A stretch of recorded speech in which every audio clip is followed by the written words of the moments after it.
क्या आपके जीवन में भी समस्याएं हैं? अवश्य ही होंगी। हर एक के जीवन में समस्याएं होती हैं। हर एक मनुष्य पूछता भी होगा कि ये समस्याएं ये है क्या और क्यों आती हैं जीवन में। आपको एक बात बता देता हूं कि ये समस्याएं वो नहीं जो आपके मार्ग को रोकती हैं, बल्कि समस्याएं तो वो होती हैं जो आपको तब दिखने लगती हैं जब आपका ध्यान आपके मार्ग से, आपके लक्ष्य से हटने लगता है। और इन समस्याओं को दूर करने का, इन्हें सुलझाने का एक ही साधन है, अपना सारा ध्यान पुनः एकाग्रित कीजिए अपने मार्ग पर, अपने लक्ष्य पर। आपका सारा ध्यान यदि केंद्रित होगा आपके लक्ष्य पर तो ये समस्याएं दूर रहेंगी। यदि ऐसा नहीं हुआ, यदि आपका ध्यान थोड़ा भी भटक गया तो ये सारी समस्याएं दिखने लगती हैं और बढ़ने भी लगती हैं। देखिए, जहां आपका निशाना है, बाण तो वही चलाना है, तो दृष्टि भी तो वही होनी चाहिए ना। तभी तो आप उस लक्ष्य को भेद पाओगे। इसलिए स्मरण रखिए, सदैव ध्यान रखिए अपने मार्ग, उसी पर आगे बढ़ते जाइए अपने लक्ष्य की ओर। जैसे जैसे आगे बढ़ते जाओगी ये समस्या स्वयं पीछे छूट जाएंगी। ये पंछी बड़े ही प्यारे होते हैं, मुझे बहुत अच्छे लगते हैं। आपने कभी सुना होगा कुछ ऐसे भी पंछी होते हैं जिनके पास पंख तो होते हैं पर उड़ नहीं पाते। चाहते हैं कि आकाश की ऊंचाइयों में जाकर बादलों से बातें करें, कर नहीं पाते। अभी संसार में होती हैं पतंगे भी, इनमें ना जीव है, ना प्राण, ना ही पंख है, पर ये अंबर से बातें करती हैं, पवन के वेग के साथ खेलते हैं, मचलते हैं, इतलाते हैं। अंबर में जीवन के कुछ पल व्यतीत करते हैं। कारण क्या है? कारण है डोर। ये डोर यदि उचित व्यक्ति के हाथों में हो तो एक कागज की बनी पतंग भी आसमान की ऊंचाइयों में तैर सकती है। अब ये डोर क्या है? ये डोर होती है प्रेम, ये डोर होती है विश्वास की, और ये आप देते हैं उनके हाथों में जिन पर आप विश्वास करते हैं, जिन्हें आप अपना सर्वस्व मानते हैं। अब सोचिए, ये प्रेम और विश्वास की डोर यदि आपने उचित व्यक्ति के हाथों में दे दी तो आप कितनी ऊंची उड़ान उड़ सकते हैं, आसमान की ऊंचाई तक पहुंच सकते हैं, बादलों से बातें कर सकते हैं, पंछियों के बीच उड़ सकते हैं, जो चाहे कर सकते हैं। बस ये व्यक्ति उचित होना चाहिए। एक ऐसा व्यक्ति जिसके मन में आपके प्रति प्रेम, एक ऐसा व्यक्ति जिसके मन में स्वार्थ नहीं, परमार्थ, एक ऐसा व्यक्ति जो आपके भीतर के अस्तित्व को आपके बाहर लाए, उसे निखारे। तो प्रेम कीजिए, आनंदित होते जाए। लो, ऐसा कौन सा व्यक्ति है इस संसार में जिसे रोग नहीं हो? हर एक व्यक्ति कभी न कभी इस रोग के सामने आया ही है, उसका ये शरीर रोग से ग्रस्त हुआ ही है।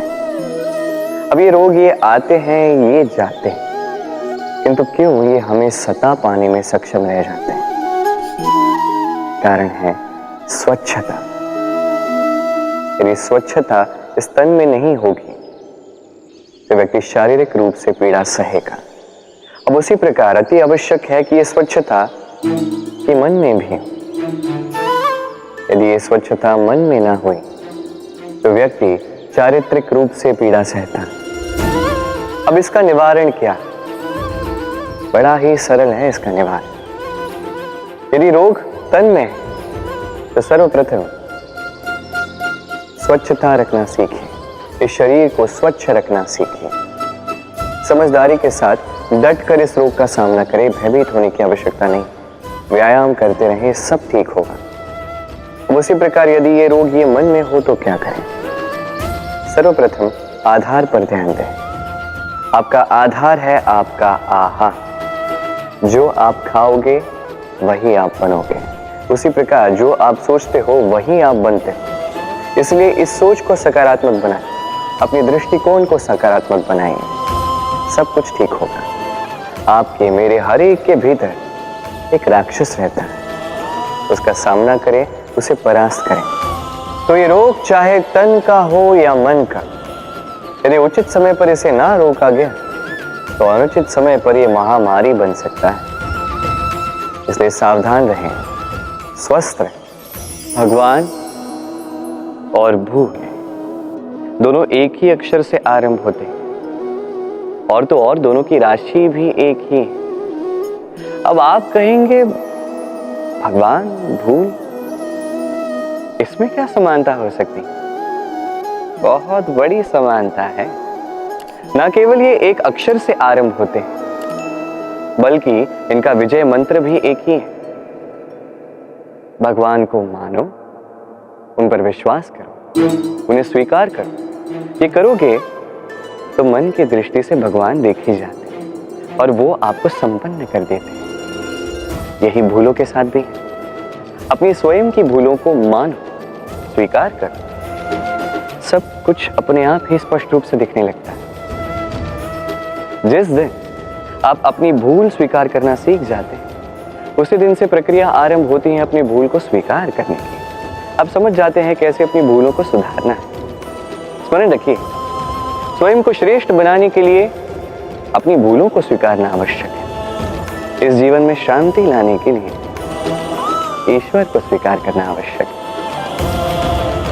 सदैव अपने गुण और अपने दोष स्मरण रखिए, आजीवन सुखी रहोगे। हम सदैव चाहते हैं कि ये संसार हमें ज्ञानी कहे, बुद्धिमान कहे, समझदार कहे, किंतु मूर्ख कभी न कहे। मूर्ख इस शब्द से सभी कतराते, दूर भागते हैं, किंतु एक सत्य से सभी अनजान हैं।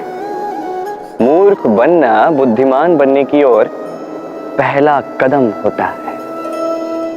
आप बड़े से बड़े दिग्गज ज्ञानी के साथ बैठ जाइए, कितनी भी बातें कर लीजिए, कितना भी ज्ञान बांट लीजिए, अनुभव मूर्ख बनने के पश्चात ही प्राप्त होता है कि नहीं? मूर्ख बनने के पश्चात आपको ये समझ में आता है कि क्या नहीं करना चाहिए। ज्ञानी आपको ये बताते हैं कि क्या करना चाहिए, और इस संसार में क्या करना चाहिए इससे कहीं बड़ा ज्ञान होता है कि क्या नहीं करना चाहिए। इसलिए सदैव स्मरण रखिएगा, आपसे हुई कुछ भूलें आपको कोई मूर्ख बना जाता है, आपके साथ छल कपट करता है, तो कोई बात नहीं, ये अंत में आपको और बुद्धिमान ही बनाएगा। इस समय सकारात्मक रहिए, ये संसार आपको ज्ञान ही अवश्य कहेगा। राधे राधे।